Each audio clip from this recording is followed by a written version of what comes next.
So I recently read in an article that the US spends $166 billion a year in leadership training.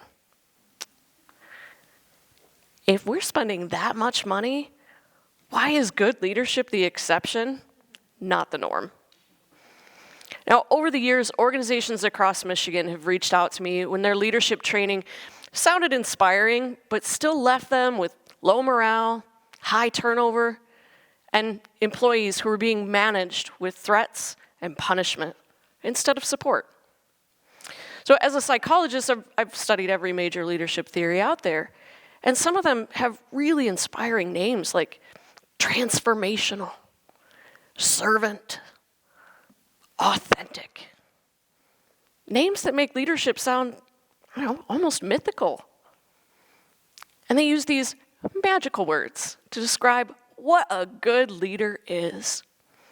Charismatic, visionary, empowering.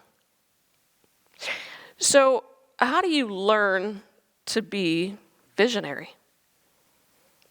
And how do you teach charisma? Well, the reality is you don't teach leadership by describing a bunch of personality traits. Leadership is behavior. Behavior can transform workplaces. Behavior can strengthen relationships. And it can be the difference between an employee thriving or burning out. So today I want to share with you a radical idea. Anyone can be a good leader if they do what good leaders do. So there are 3 evidence-based behaviors that make leadership effective in the real world. I want to show you what those look like. Now, the first is positive reinforcement. Years ago, I had a boss who smiled all the time. And that sounds lovely, right?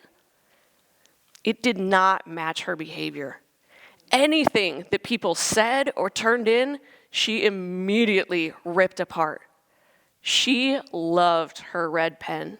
She would slash through memos like she was cutting a path through the jungle. She never said, "Good job," and her "thank you" was always dismissive. Every interaction became an act of dread. Not because we feared improving. We all wanted to improve.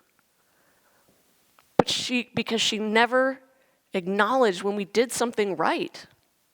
She didn't get to know us as people. She just pointed out flaws. And the result? We avoided her. Yes. But more importantly, we avoided initiative. Because why try if the only feedback you get is negative? Now, contrast that with a leader that I've worked with more recently. She was also always smiling. But this time, it meant something. She always took time to tell me something that I had done well. That's a great way to word that. Or, you handled that meeting like a champ. 10 seconds. Free. Powerful. She got to know me. She would ask about my life, celebrate my personal achievements, and every once in a while, she'd take me out to lunch for a job well done. Now, she was absolutely the boss, but I felt like a valued member of the team. People gravitated toward her. Morale was so high, not because she had some magical leadership DNA, but because she used consistent, positive reinforcement to make us feel seen and valued. Good leaders tell people what they're doing well, and they do it often. They get to know their people, and they provide personalized recognition. Because handing an employee a Starbucks gift card means nothing if they don't even like coffee. But remembering that their kid has a school function on a Tuesday and sending them home an hour early, that's good leadership behavior.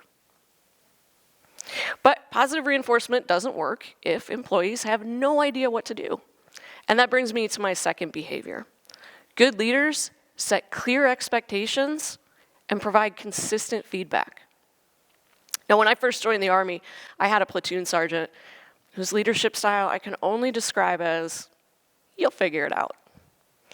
He would assign a task with zero guidance and then end with, let me know if you need anything. Today, I want you to develop a load plan for the ambulance. Let me know if you need anything.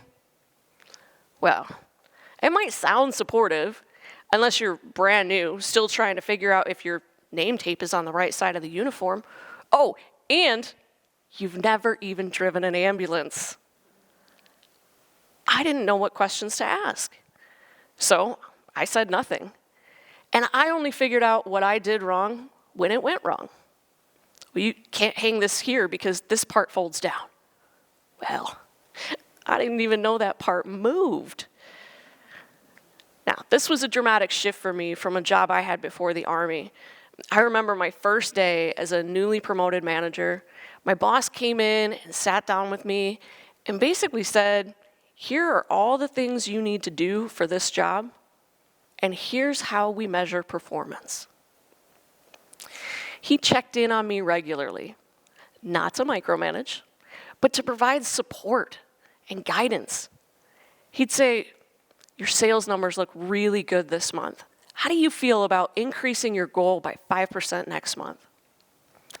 And if something did need improvement, he didn't just say, do better, sell more.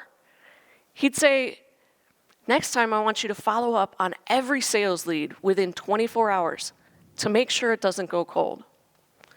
His feedback was specific, actionable, and doable. He was not charismatic, but he empowered me with clarity. Good leaders tell people what to do and how performance will be measured. Performance is behavioral. Leadership must be too. Now, even with clear expectations and positive reinforcement, people can still burn out if recognition becomes competition. Take Employee of the Month or Employee of the Year awards. CEOs, love them. They look great in newsletters and on websites. But decades worth of research shows that they actually lower morale. They reduce performance, and they increase resentment. Why? Because only one person can win. And people are not motivated by rewards that are scarce, political, or outside of their control. I've worked at many organizations that use these kind of rewards. And on paper, it sounds great, recognition, chance for me to shine. But the winners were always the same. Someone who'd been there a long time and hadn't won yet. Someone who flattered the decision makers, this season's favorite. Or someone with a supervisor or coworker who actually took time to write them a nomination. It becomes very clear. Effort does not matter.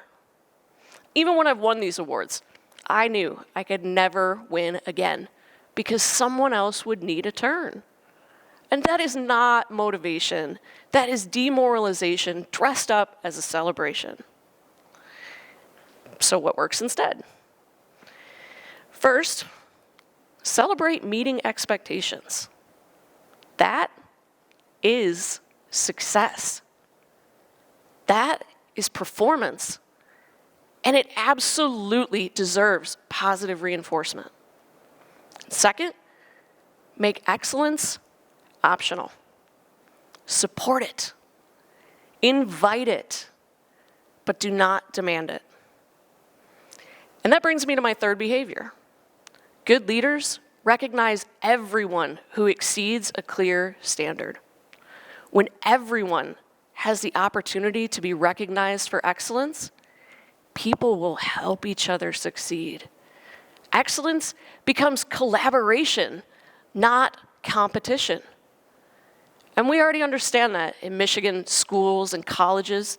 We use honor rolls and dean's lists, and we recognize every single student who exceeded a clear standard. Leaders need to do the same. Leadership is not about charisma. It is not about personality. And it's not whatever buzzword happens to be trending right now.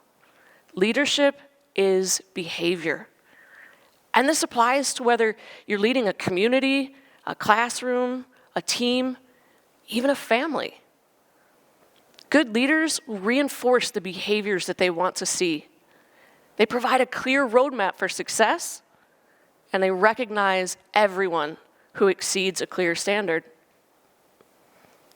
You don't need a title to lead. You don't need a certificate on the wall.